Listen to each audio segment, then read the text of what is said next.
Dear Body, this is not going to be an easy letter. Even putting those two simple words, dear and body, together creates conflict inside me. You, my body, know the truth of where we've been together, don't you? Dear Body, this letter is in some ways me on my knees, begging for your forgiveness. Dear Body, I'm going to unfold before you a secret subversive map. This map is written on and cuts through every single cell of you, Body. It is written in blood, and it is so threatening that many of the best doctors still try to deny and destroy it. Maybe that sounds a tad hysterical in the 21st century, but they label people like me disorders. Disorders of sexual development, politely abbreviated to DSDs. My parents found out that my perfect little 7-year-old body was deemed to be not quite right.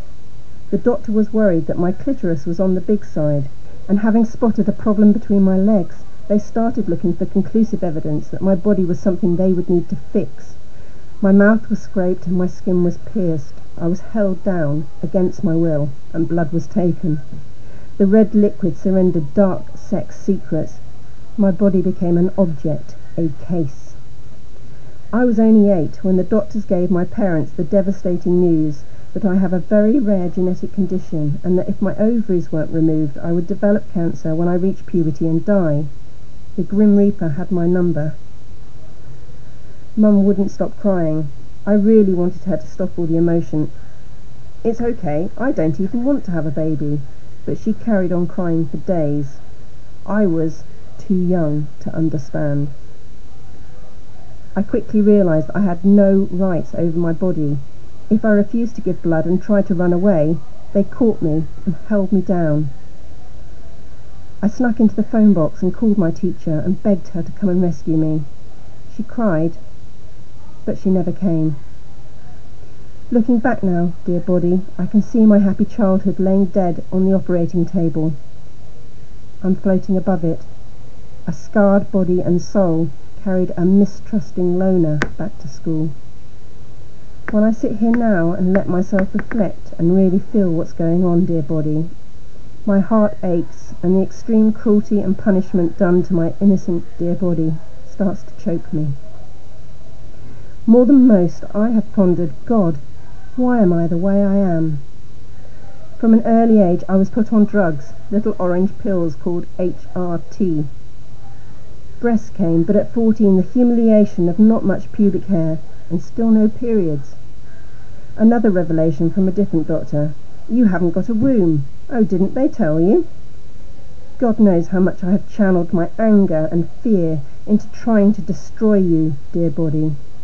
One day, aged 25, after years of lies to my parents as well as myself, a gynecologist finally told me the true nature of the diagnosis, which they'd all known since I was 8 years old, that the ovaries they cut out of my dear little child body, leaving faint silvery diagonal lines that bear witness to what was taken, were in fact testes.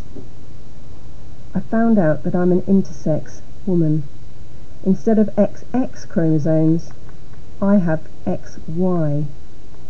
But I was born a girl, and I have the birth certificate to prove it.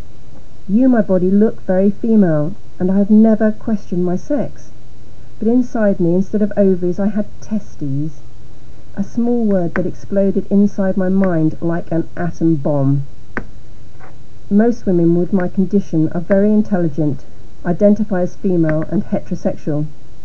Suddenly my lesbian identity, which had felt so cool, rebellious and radical, became a source of shame and problematical. Would the sisters reject me? I fell into rapid freefall. They had lied about the ovaries, and the line about cancer is a distortion of the truth too. I have a rare condition called androgen insensitivity syndrome, AIS. Only 9% of women with AIS go on to develop cancer. That's less than the percentage of women who go on to develop breast cancer. But they don't automatically remove breasts, do they? I was born a woman with balls. I can laugh about it now on a good day. And if they'd have left my body intact, I would have produced hormones naturally. But the choice was taken away from my parents and I, and the shocking revelation years later very nearly killed me. The years of lies, the total deceit, I felt so alone. My father always warned, men are only after one thing, Would they still want me now? Would anyone? What if they knew the shocking truth? 2001, and my father is dying of aggressive cancer. His funeral triggered a tsunami that started in my broken heart. Who will protect me now? I drank vodka shots, called a dealer, descended into rapid full-on relapse. Absolute fear and hatred of my body and the traumatic places it has taken us took over, taking me to the point of wanting a very fast exit. Fortunately, I was stopped heading out of the door to jump off a bridge and diverted into rehab for 8 long months. Recovery and self-esteem really started when I found the courage to write my life story and share it with the group. That was the first time I'd ever told anyone about the dark secrets contained in this letter. I was sure they would reject me, that everyone would judge me as different from them, not part of any group. A freak.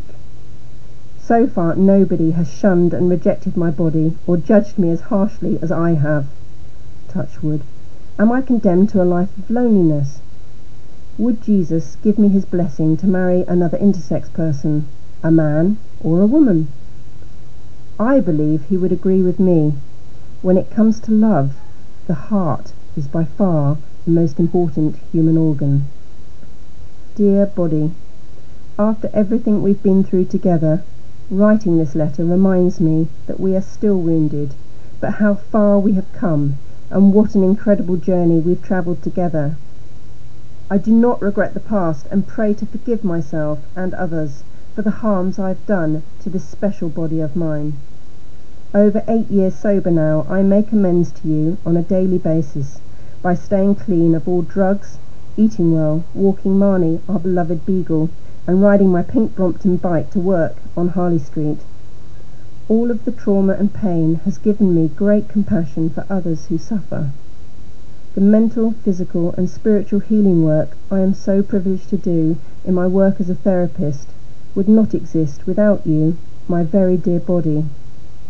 For these great gifts, I love you and am truly grateful.